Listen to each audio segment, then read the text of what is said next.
মুখ্যমন্ত্রী মমতা ব্যানার্জি দুর্দান্ত কথা বলেছে ভাই, দুর্দান্ত কথা বলেছে মুখ্যমন্ত্রী মমতা ব্যানার্জি।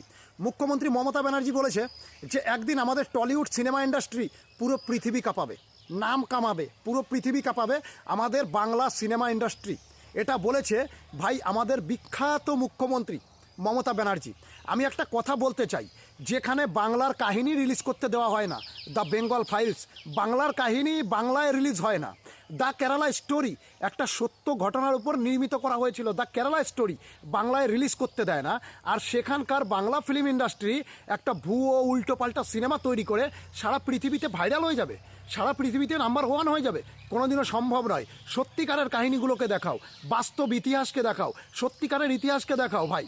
রানা রানা প্রতাপ, শিবাজি, সম্ভাজি, এদের কাহিনী দেখাও, তবেই cinema industry, Bangla cinema industry নাম করতে পারে। নইলে নয়, দেখাবে আকবরের কাহিনী, হুমায়ুনের কাহিনী, বাবরের কাহিনী, সিনেমা চলবে না, সিনেমা ইন্ডাস্ট্রি চলবে না। কথাটা মাথায় রেখো ভাই।